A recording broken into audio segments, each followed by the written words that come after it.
Alright everyone, let's talk about Brexit.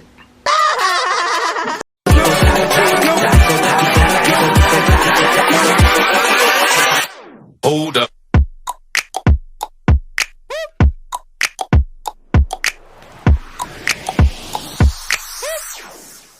Alright, good morning everyone. This is another video, and this time we'll be talking about one topic which is really interesting, especially here in the UK, and it's all about Brexit. But before anything else, we would like to define what is really Brexit. Brexit is a term coined to shorten British or Britain exit, Brexit.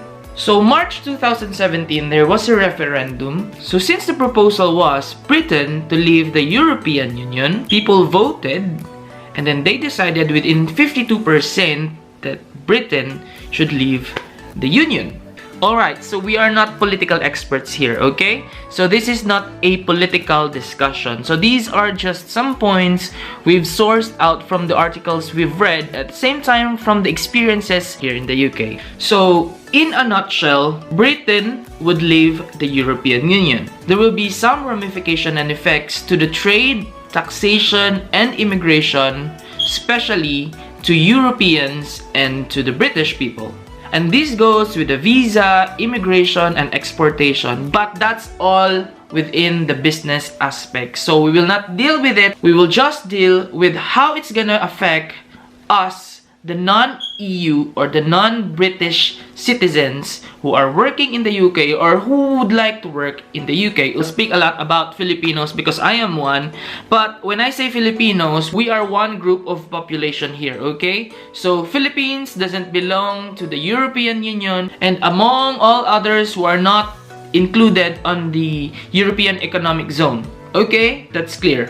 Okay, so let us break down the topic for us non-EUs regarding the Brexit. What are the effects of Brexit to us non-EU citizens? So let's divide it into four: business, travel, remittances, and job. For those non-EU businessmen, according to Richard Graham, the UK trade envoy, business is still as usual. The current trade policies will still be in place. It's not gonna directly affect the trade and agreement of this business sector because we are from the non-EU population. I think in terms of businesses, Filipino businesses here, like the micro entrepreneurs, those Filipino businessmen who owns care home, the food industry, tech investors, doesn't have this direct effect on their business. I think there will be changes on the taxes. I'm just going round and round and round about this one because I don't really have any concrete idea about businesses. So let's skip this part. Okay, so let's talk about remittances. British pound versus the Philippine peso has fallen on rate to its historic lows. Meaning, currently, the exchange rate of British and peso is really low. And lower exchange rate equates to lower remittances. And lower remittances means we have to book extra shifts. On a serious note, of course, if you've got lower remittances, you have to work out to balance out your, of course, your salary and your spending. Since the exchange rate is lower now compared to the pre-Brexit era, just to compensate on your allocated budget spendings, right? Right now, as I am speaking, the exchange rate is on 61 to 62. Before the Brexit, when I arrived here, it was still on the 75 to high 75 or sometimes 80, and way back before it was higher and way higher, and it's really drastically different from that stage na it reached around like 80s, and now it reached around 62 to 61, and rumor says and projection says that it will go lower to 58 by next year. What the? So it's gonna be like quite difficult for us to increase our funds. So for us to increase our fund and our savings and our remittances, of course, we have to do some extra shifts for us to be able to earn more. And if we earn more, of course, we can send more. Right? But then again, that still depends on each and everyone. There are people who doesn't need to send money back home, and there are more people who wants to send money back home. It really still depends on you if you want to book some extra shifts or not. So there's no one forcing you. It's just that me personally, I have to cope because I have to pay more of my allocated budgets or allocated spendings back there in the Philippines, and of course my spendings here in the UK. We've talked about remittances, we've talked about businesses. Now let's talk about travels. You know what, guys, before I talk about travel, let's take a break first. I just made this video because I've read and heard a lot of confusion about Brexit. And us being non-European citizen or not yet a British citizen, I guess there's no direct effect on us here because this is just between the Britain and the European countries. As non-EU citizens are just the indirect effect of the Brexit. So don't panic. Don't panic.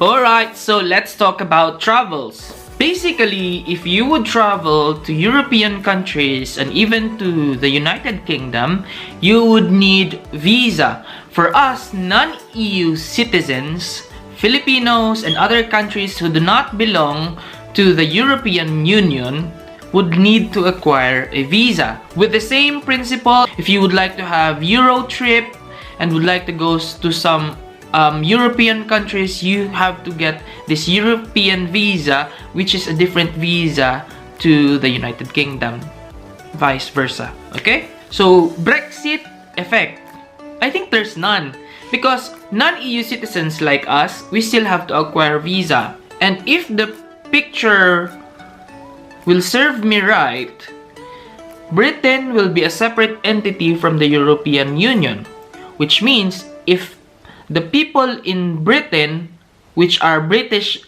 citizens, and then they would want to go to the European Union or to the some other European countries, they will have to get the Schengen as well, because they will have to get a visa going to the European countries, because they are not really a part of it already. You get? So meaning, same with the European people from the European Union who would like to go to the UK, they should also get a UK visa. So that's gonna happen if there will be full implementation of Brexit. So for them to be able to cross from each country, they will have to get the visa because Brexit affects the free flow of migration, and I think that's one of the factor.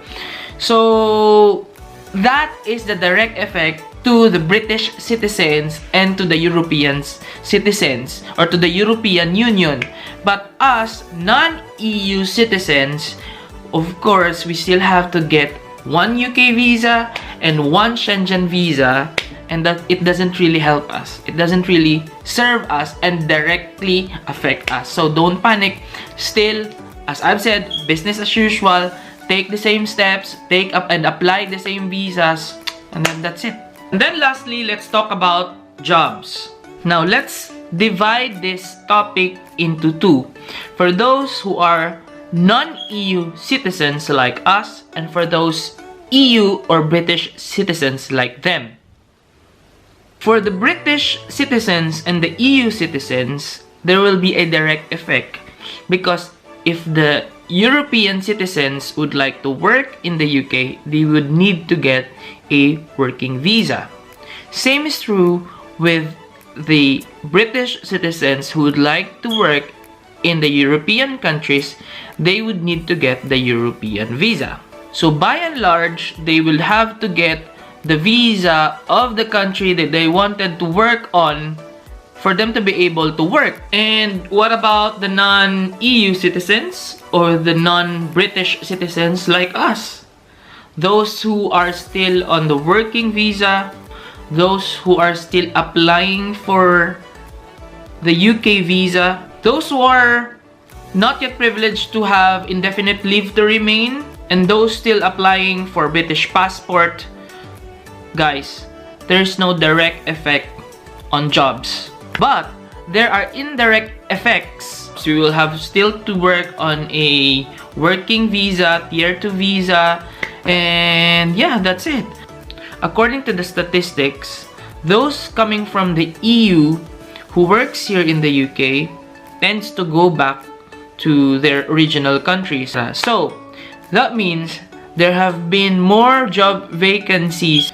UK tend to source out from the non-EU countries for their job vacancies. So there will still be the same opportunities for us even if Brexit will happen, because we are still working on a working visa and it does not really affect us directly.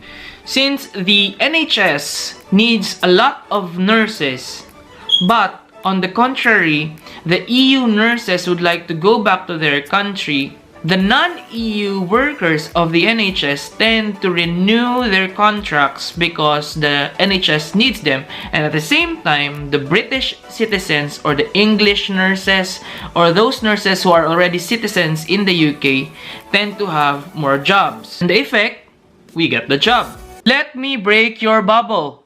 This is still not fully happening, guys. At the moment, we still have loads of lovely workers from the European Union who are still working here in the UK as a nurse or in the business industry or the IT industry. There are still a lot of European citizens working here, and they work really well. At the same time, there are also non-EUs who are still working here in the UK, and we tend to work together in a harmonious relationship, and working together with these people are amazing. So don't be so excited about it and don't be too nervous about it, because this is still not happening. We're still waiting on what's gonna be happening about the Brexit to fully implement the Brexit and sketch and finalize the Brexit plan for UK and the European Union. But for now, just chill, okay? And for nurses, specifically for nurses, non-EU nurses who would like to work here in the UK, still the same process. You still have to take the IELTS, the CBT, the OSCE, and passing it, and then get your PIN, and then work on a working visa up until 5 years and up. You will have to apply for your ILR, your indefinite leave to remain, and then after a year, you can apply for your passport, British passport, if you would like to be British. And yeah, that's it. That's the cycle. And that's our video for the day. I would like to thank all those who newly subscribed for this channel. I hope I am helping you, and I'm so grateful for all those comments you're sending me. And yeah, that's it. Comment, like, and share. Thank you very much for watching, and see you in the next adventure.